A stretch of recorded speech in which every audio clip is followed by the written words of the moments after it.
Hoy la alternativa les leerá un texto con el tema más importante de la época en el siglo XXI y las políticas de shock que se han implementado a través del fracaso económico neoliberal. Este texto fue escrito por la periodista Natalie Gómez el 12 de diciembre del 2023 en la revista Russia Today. Los tres casos donde la doctrina del shock en América Latina apostó al éxito y perdió la partida por Natalie Gómez. Hace más de 3 décadas, los discursos de varios presidentes de América Latina a su llegada al poder iban por el mismo derrotero: la necesidad irremediable de un doloroso y fulminante ajuste para evitar la caída por el despeñadero económico y fiscal.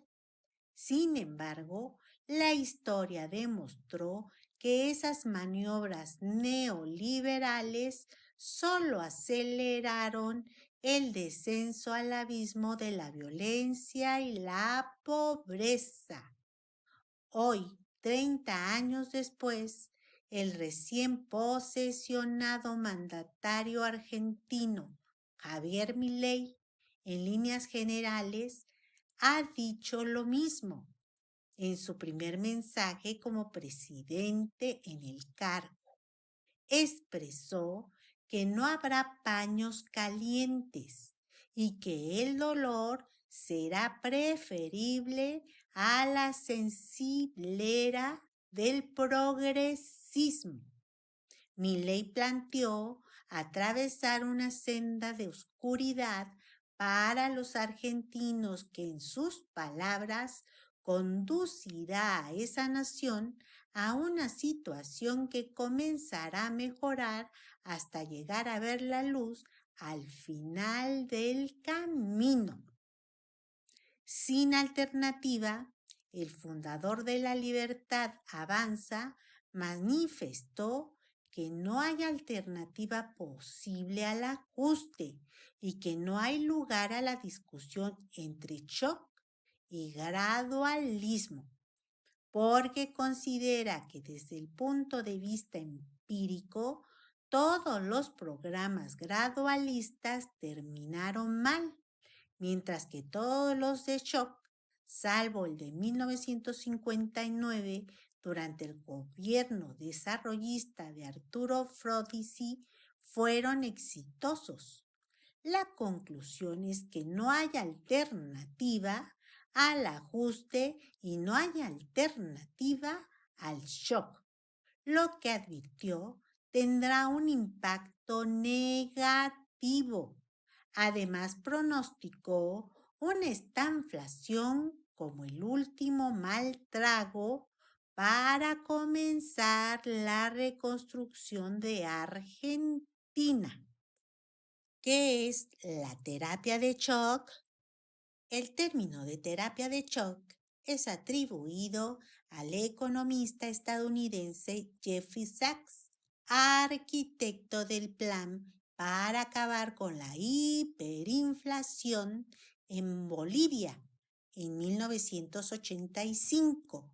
Sin embargo, esta misma práctica ya había sido usada por el monetarista estadounidense Milton Friedman en Chile, luego del golpe de Estado que derrocó a Salvador Allende en 1973.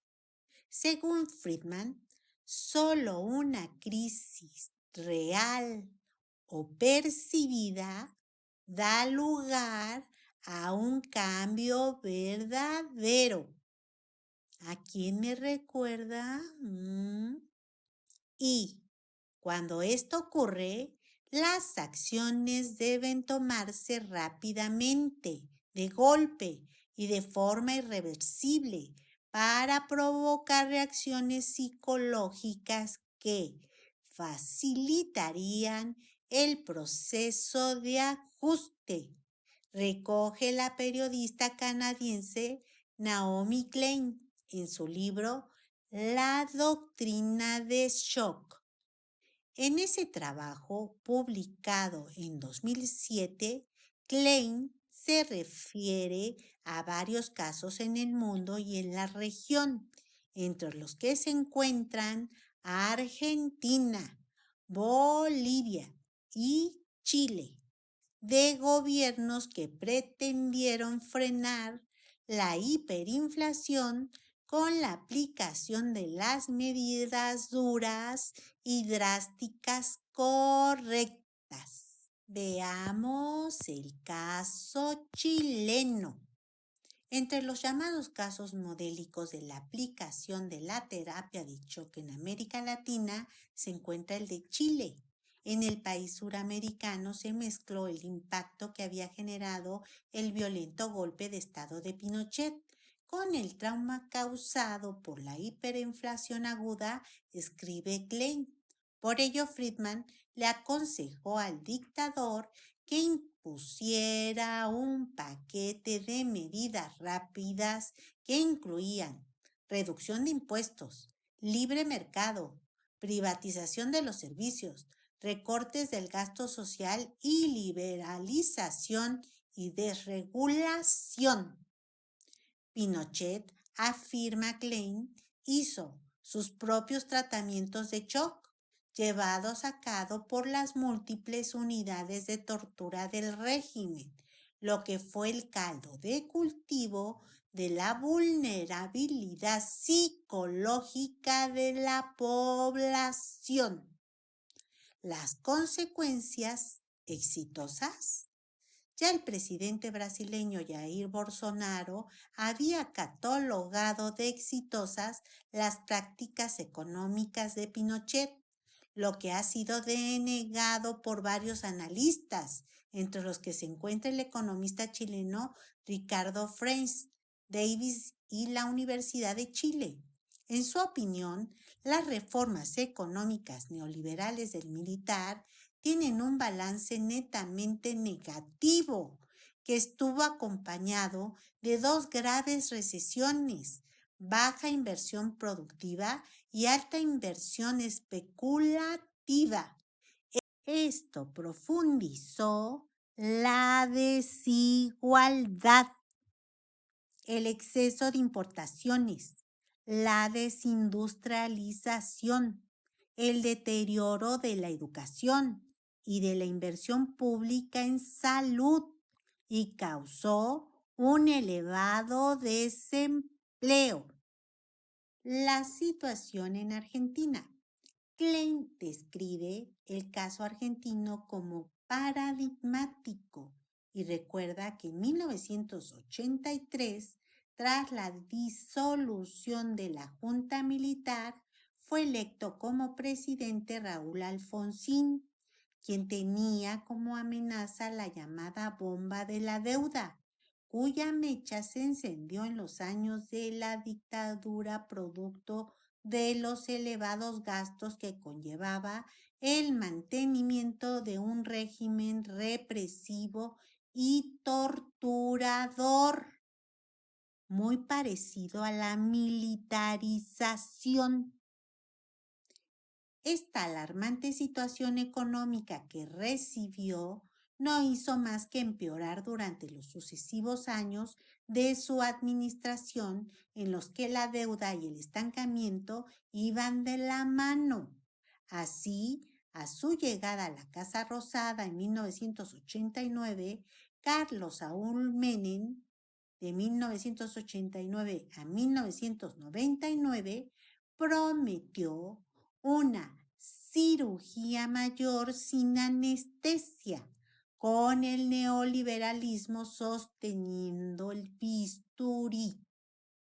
En su gestión se impulsó la concentración, la centralización del capital y la extranjerización de la economía, y se dibujó la intervención estatal a través de la liberación del mercado interno, el acceso al capital transnacional y la privatización interna.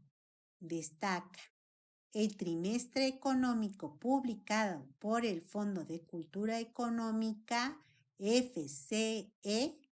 Estas medidas neoliberales tuvieron el espaldarazo de los inversionistas internacionales de Washington, del Fondo Monetario Internacional, el FMI, que las vendieron al resto del mundo como un ejemplo a seguir. Su sucesor, Fernando de la Rúa, de 1999 a 2001, se mantuvo en la misma línea y recurrió una y otra vez a la solicitud de cuantiosos préstamos internacionales al FMI, según el FCE, lo que irremediablemente desembocó en su renuncia tras el llamado corralito bancario en 2001. Este estallido social, en el contexto de una grave crisis multifactorial, se extendió hasta la llegada a la presidencia del fallecido Néstor Kirchner 2003. El paquetazo de CAP en Venezuela. Lo ocurrido en Venezuela se ubica en la misma narrativa de la aplicación de políticas neoliberales en la región, con consecuencias trágicas que se vieron casi de inmediato. El recién electo presidente venezolano Carlos Andrés Pérez planteó en febrero de 1989 la necesidad de un cambio de rumbo y de un gran viraje que llevaría al país a los brazos del FMI, que ya le había dictado su receta para aprobar su auxilio financiero de 4.500 millones de dólares pagaderos en 3 años.